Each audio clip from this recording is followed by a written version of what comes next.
42 वर्ष की महिला हैं और इनके सवाल है कि जीवन में कितनी खुशियाँ मिलेंगी। तो सबसे पहले हम देखें, हमको दो चीज़ का यहाँ पे गौर करना है कि इनका असेंडेंट यानी लग्न की डिग्री कम है। लग्न क्या होता है वो मैं आपसे फ़ोन पे बात कर लूँगा। और दूसरी चीज़ जो है इनके सूर्य, इसको पावर देना है। तो सबसे पहले अभी सूर्य की दशा चल रही है, 2024 तक रहेगी। तो हम देखें कि सूर्य कहाँ बैठे हैं। तो सूर्य पहले घर में बैठे हैं। पहले घर में अगर सूर्य बैठ गए तो व्यक्ति का व्यक्तित्व बड़ा शानदार करते हैं। यही आपके हाथ में भी दिख रहा है, पहला मणिबंध बहुत अच्छा बना है। सूर्य जब भी यहाँ बैठेंगे तो ऐसे व्यक्ति को अपने ऊपर नाज होता है और उसको सारी चीज़ें जीवन में आसानी से मिल जाती हैं। यहाँ पर क्या हो रहा है कि सूर्य और राहु का कॉम्बिनेशन हो गया है। तो आपका जो जन्म है वो ग्रहण के समय, ग्रहण पीरियड में हो गया है। ग्रहण जब भी लगता है तो उसके आने वाले जो 35-40 दिन हैं और पीछे के जो 35-40 दिन हैं, यदि उस रेंज में जातक पैदा हो रहा है तो सूर्य पर ग्रहण लग जाता है। और यहीं पे केतु भी बैठे हैं, तो राहु केतु आमने सामने बैठते हैं। तो पहला घर आपका और 7वां घर, ये राहु और केतु भगवान के पास में आ गया है।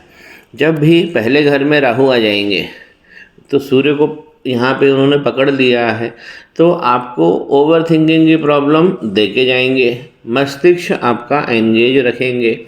पिता का जो प्रभाव है वो भी कम करेंगे। जीवन में जो मान सम्मान है उसमें यहाँ पर देरी होगी। अब मैं आरंभ करता हूँ आपकी कुंडली को।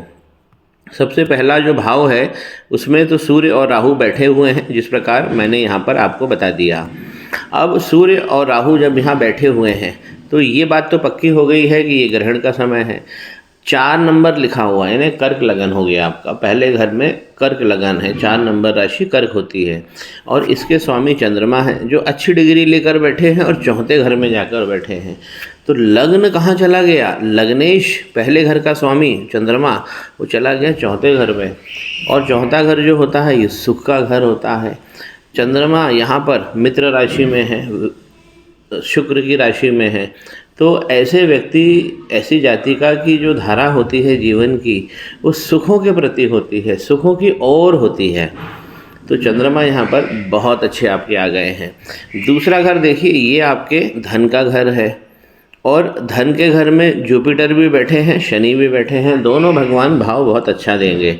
5 नंबर अगर हम यहाँ बात करते हैं तो ये सूर्य का भाव हुआ। और सूर्य देखिए धन का घर है, इसके स्वामी सूर्य हैं, 5 लिखा हुआ है। और इसके स्वामी जाकर पहले घर में बैठ गए हैं, यहाँ पे सूर्य बैठे हैं। लेकिन ये ग्रहण में है। ये तो बहुत अच्छी चीज़ है कि धन का स्वामी ही लग्न में आके बैठ जाए, इससे अच्छा तो कुछ हो ही नहीं सकता। लेकिन यहाँ पर राहु भगवान बैठ गए। तो यही जो आपने एक सवाल किया था कि मेरा फंसा हुआ पैसा कब आएगा, तो पैसा फंसा क्यों, पहले आप ये समझिए। तो सूर्य और राहु जब बैठेंगे तो वो पैसा को फंसा देंगे। और ये समझिए कि ये आपके लाभ का घर है, ये लाभ है। तो लाभ का 2 नंबर लिखा, इसका स्वामी शुक्र हुआ, यहीं के यहीं बैठे हैं। तो बहुत सारे जीवन में आपको लाभ होने सुनिश्चित हो गए हैं। लेकिन जो धन आएगा उसे आपको बचा के रखना ये मुश्किल होता है जब भी सूर्य और राहु साथ में बैठ जाते हैं। तो ये तो खैर हमें ये काम करना है, ये तो मैं आपसे फ़ोन पे बात करूँगा ही करूँगा। अब देखिए और धन की बातें अगर हम आगे करते हैं तो धन का जो घर होता है ये दूसरा घर होता है। ये वाला घर धन का घर होता है। अब इस धन के घर के आगे देखिए, यहाँ पे राहु बैठे हैं और यहाँ मंगल बैठ गए हैं। तो ये जो धन का घर है ये पाप कर्तरी में आ गया। पाप कर्तरी क्या होता है? किसी भी घर के अगल बगल, यहाँ पे और यहाँ पर अगर पाप कर्तरी बैठ जाते हैं तो यहाँ पे राहु मंगल भगवान की प्रॉब्लम आपको आ रही है। और ये जो दोनों भगवानों ने इस घर को पीड़ित कर दिया, यही धन का घर है। तो राहु मंगल भगवान का हमें काम करना है और सूर्य को भी अपने ग्रहण से निकालना है।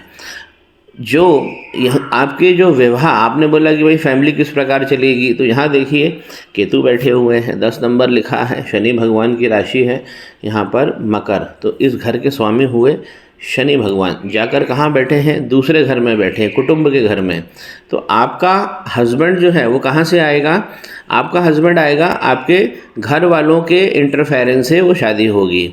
उसमें घर वाले एक ज़रिया बनते हैं, क्योंकि ये वाला जो घर है ये पूर्वजों का है, हमारे माता पिता का है, फैमिली वालों का है, ये कुटुंब का घर है। तो आपका जो रिश्ता आएगा वो कुटुंब से आएगा, क्योंकि इस घर का स्वामी, जो विवाह का स्वामी है, वो जाकर दूसरे घर में बैठ गया है।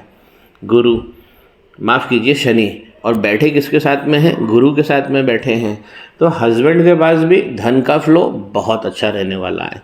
तो ये तो बहुत अच्छे कॉम्बिनेशन बन गए हैं। ये वाला जो घर होता है 10वां घर, जहाँ 1 लिखा हुआ है, ये हमारे कर्म का घर है, कर्म का। और कर्म के स्वामी मंगल बने, जाकर कहाँ बैठे हुए हैं? तीसरे घर में। यहाँ पर मंगल अपनी 8वीं दृष्टि से इस घर को भी देख रहे हैं। तो आपको पैसा मिलने वाला है ज़मीन जायदाद से, फूड प्रोसेसिंग से, एनिमल जो आप हस्बेंड्री करते हैं, कैटल वेल्थ है, फूड प्रोसेसिंग है, मार्केटिंग है। मंगल यहाँ पर बहुत अच्छा आपको धन देने वाले हैं। पराक्रम में मंगल, ये तीसरा घर पराक्रम का होता है, और यहाँ अगर मंगल बैठ गए तो फिर तो कहना ही क्या। तो ये आपका कर्म का भाव भी बहुत अच्छा जा रहा है। ये जो भाव है आपके लाभ का, ये तो मैं पहले ही डिफाइन कर चुका हूँ। बुध जब भी 12 नंबर पे बैठते हैं, ये 12वें नंबर घर है, और अपनी ही राशि में बैठते हैं, दूरस्थ स्थानों से आपको लाभ देंगे, विदेश इनकम भी दे सकते हैं। आपने एक सवाल ये पूछा था कि बिज़नेस के लिए हमें क्या करना चाहिए। भाई, बिज़नेस के लिए हमको ये वाला घर देखना चाहिए, और मंगल से रिलेटेड जो भी काम हो सकते हैं वो हमें करना चाहिए। अब ज़मीन जायदाद का काम कर सकते हो, या फूड प्रोसेसिंग से पैसा निकाल सकते हो, कैटल वेल्थ से आप पैसा निकाल सकते हो। तो मंगल ये आपको बहुत अच्छा पावर दे रहा है। यदि आपने कभी बिज़नेस चालू किया तो केवल मंगल की पोजीशन के कारण आपका बिज़नेस बहुत, आपने अभी तक क्यों चालू नहीं कर पाए बिज़नेस? क्योंकि धन का घर ये वाला जो घर है, और यही चीज़ हमको हाथ में देखिए कि आपकी जो लक लाइन है, दो लक लाइन है, और दोनों गड़बड़ हो गई है। किस कारण? ये राहु मंगल के कारण। वहाँ पे भी मैंने आपको बताया कि वहाँ पे मंगल लाइन वीक है, और जो मंगल पर्वत से जो रेखाएं निकल रही है, राहु रेखाएं, वो उसने काफ़ी डैमेज किया है। तो केवल इस चीज़ को अगर आप अच्छे से कर लेते हैं तो आपका काम बढ़िया हो जाएगा। चंद्रमा जब भी बैठेंगे 4थे भाव में, ये वाले भाव में, तो अपार सुख देंगे, बहुत सारे सुख एक साथ देंगे।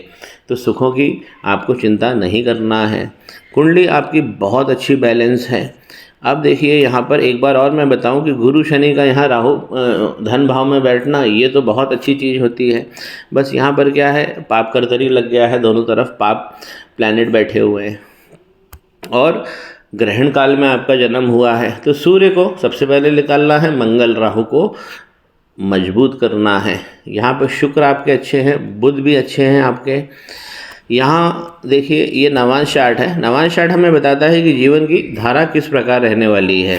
तो जीवन की धारा में देखिए सूर्य, वीनस और गुरु एक साथ बैठ गए। आकर्षण बहुत हो गया। ऐसी जातिका के चेहरे पर, उसके शरीर में बहुत सारा आकर्षण होता है, क्योंकि यहाँ पे तीनों कार्मिक गुरु एक साथ बैठ गए हैं। ये बहुत अच्छी सिचुएशन बन गई है आपकी कुंडली में। मंगल यहाँ पर देखिए भाग्य में बैठे हुए हैं, और साथ में बुध भी हैं। बस यहाँ पर भी देखिए राहु और केतु यहाँ आमने सामने बैठे हैं। तो राहु जब भी यहाँ बैठेंगे तो इंटेस्टाइन से रिलेटेड प्रॉब्लम जरूर देते हैं, लोअर इंटेस्टाइन, वो मैं आपसे फ़ोन पे डिस्कस कर लूँगा। तो यहाँ पर नवांश कुंडली भी बहुत तगड़ी जा रही है।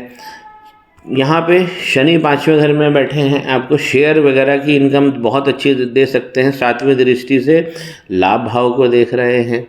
अब चंद्रमा का जो मैंने आपके हाथ पे बताया कि वो एक नीचे एक लाइन जो चल गई है, तो ये इंडिकेट कर रहा है, देखिए चंद्रमा 6ठे घर में आ गए हैं। इसको 6ठा घर कहते हैं।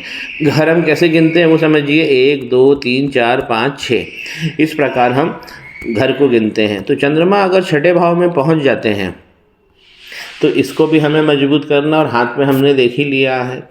तो राहु भगवान की जो हमने 4-5 हाथ में लाइन देखी है, ये उसके कारण ये सब चीज़ें आ रही हैं।